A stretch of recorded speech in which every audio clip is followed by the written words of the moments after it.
সত্ৰত ৰাজনৈতিক মন্তব্য কৰি বিপদত ভূপেন বৰা। এজন মুখ্যমন্ত্ৰীৰ যিটো মৰ্যাদা এই চৰকাৰৰ দিনত যিমান হানি হৈছে, ধেমাজি কেবিনেটত ঘোষণা কৰা কোনকেইটা কাম হ'ল, গোটেই জাতিটো গোপলঙা কৰি তেওঁলোকে কিমান ব্যঞ্জন খাব পাৰে, কেনেকুৱা টেষ্ট হয়। চৰকাৰে যে ৰাম মন্দিৰ বনোৱা জেগাত যে বিজেপি এমপিজন যে হাৰি থাকিলে। সত্ৰৰ ধৰ্মীয় পৰম্পৰাক আঘাত ভূপেন বৰাৰ।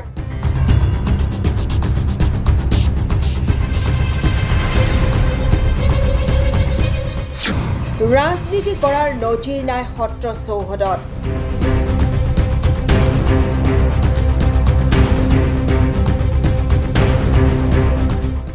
সত্ৰৰ শুদ্ধিকৰণ কৰিলে বালি সত্ৰৰ ৰাইজে। পবিত্র বাজার স্মারক মন্দিরাক্ষং সবজন্দরাং শোষি ওম অপবিত্রং পবিত্র বাজার স্মারক মন্দিরাক্ষং সবজভন্তরাং শোষি ওম অপবিত্রং পবিত্র বাজার স্মারক মন্দিরাক্ষং সবজভন্তরাং শোষি। এয়া বালি সত্ৰৰ দৃশ্য। প্ৰদেশ কংগ্ৰেছৰ সভাপতি ভূপেন বৰাই বালি সত্ৰৰ চৌহদত ৰাজনৈতিক মন্তব্য কৰাৰ পিছতে তলুপাৰ লাগিছে ৰঙিয়া মহকুমাৰ অন্তৰ্গত বালি সত্ৰত।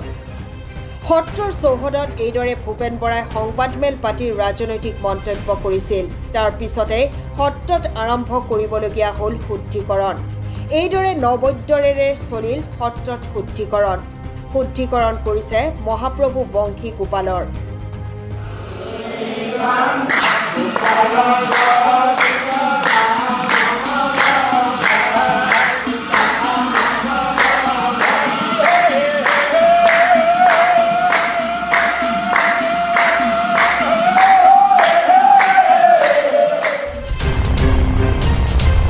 এগৰাকী নেতাই নামঘৰৰ ভিতৰত ৰাজনৈতিক সংবাদমেল পতাক লৈ অত্যন্ত দুখ প্ৰকাশ কৰিছে স্থানীয় ৰাইজে।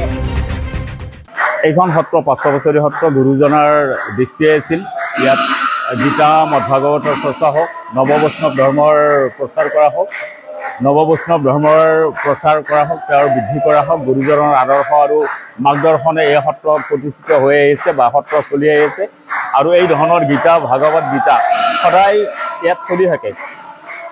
সদায় ইয়াত আজিৰ পৰা 30 বছৰ আগৰ পৰা ইয়াত ভাগৱতৰ অধ্যয়ন কৰি থকা হয়, গীতাৰ অধ্যয়ন কৰি থকা হয়। আজিৰ পৰ্বটো হ'ল এই যে যোৱাকালি আহি ইয়াত যি ৰাজনৈতিক মন্তব্য আগবঢ়ালে সন্মানীয় সভাপতি কংগ্ৰেছৰ মাননীয় ভূপেন বৰা ডাঙৰীয়াই, তেখেতে আচলতে পবিত্ৰ নামঘৰৰ ভিতৰত এই কথা কৰাটো, তেখেতে ৰাজনৈতিক বক্তব্য আগবঢ়োৱাটো বা ৰাজনৈতিক বাতাবৰণ সৃষ্টি কৰাটো আমি বিচৰা নাছিলোঁ।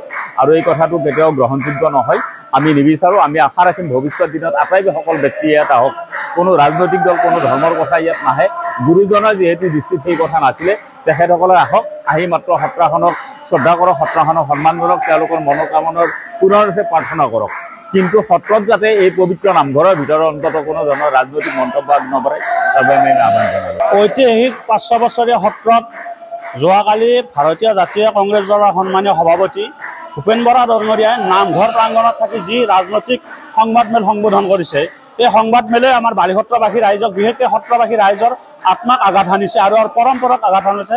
সত্ৰীয় সংস্কৃতিৰ যি পৰম্পৰা অটুট, এই ধ্বংস কৰা বুলি আমাৰ ভকতসকলে অনুভৱ কৰি আজি ইয়াত নাম প্ৰসংগ কৰিছে। আৰু আমিও সত্ৰৰ স্থানীয় যুৱক হিচাপে বা ইয়াৰ কাৰ্যকৰ্তা হিচাপে আমি এটা কথাই ক'ব বিচাৰিছোঁ যে সত্ৰৰ নামঘৰৰ প্ৰাংগণত যাতে ৰাজনীতি কৰা, কোনো ৰাজনৈতিক দলে যাতে সত্ৰসমূহক ৰাজনীতিস্থলী হিচাপে নলয়, তাৰ বাবে আমি আহ্বান জনাইছোঁ।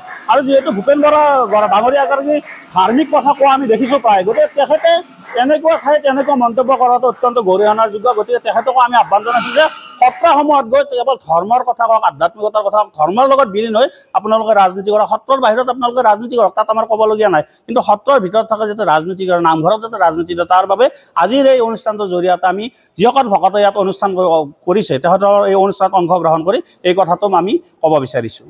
যোৱাকালি যি আমাৰ এই বুলনি ঘৰৰ ভিতৰত ৰাজনৈতিকভাৱে ইয়াতে প্ৰেছমেট সম্বোধন কৰিছে, সেইটো আমি ভকত সমাজে আচলতে দুখ পাইছোঁ। কাৰণ এনেকুৱা পৰম্পৰা আজি কোনো দিনেই এই সত্ৰত অনুষ্ঠিত হোৱা নাছিল। সকলোৱে আহক, মন্দিৰ দৰ্শন কৰক, তাৰে আহ্বান জনাইছোঁ। কিন্তু ভৱিষ্যতৰ দিনত যাতে কোনো ৰাজনৈতিক দলে, বিজেপি হওক, এজিপি হওক, কোনো জাতি, আমি হেৰি কথা কোৱা নাই, কংগ্ৰেছ হওক, কোনো যাতে এই পৰম্পৰা ভংগ নকৰে। আমাৰ যিটো ঐতিহ্য, আমাৰ যিটো সংস্কৃতি, এই সংস্কৃতিত যাতে ব্যাঘাত নজন্মায়, তাৰ কাৰণে সমূহ আপোনালোকৰ চেনেলৰ যোগেদি সমূহ অসমবাসী ৰাইজক আমি আহ্বান জনাইছোঁ, যাতে আমাৰ যিটো শান্তি সম্প্ৰীতি এইটো যাতে অটুট ৰখাত আমাক সহায় কৰে আৰু আমি সমস্ত ভকতজনে যাতে এই সত্ৰত যাতে নাম প্ৰসংগ কৰি ভগৱন্তৰ কৃপা আমি লাভ কৰিব পাৰোঁ আমি সকলোকে আহ্বান জনাইছোঁ সকলে আহক আপোনালোকে ইয়াতে প্ৰভু বংশীগোপালৰ ওচৰত শৰণাগত হওক আৰু তেওঁৰ প্ৰভু বংশীগোপালৰ কৃপা মাগি লওক ধন্যবাদ ৰঙিয়াৰ পৰা সৰুখানৰ সহযোগত news desk report SJ news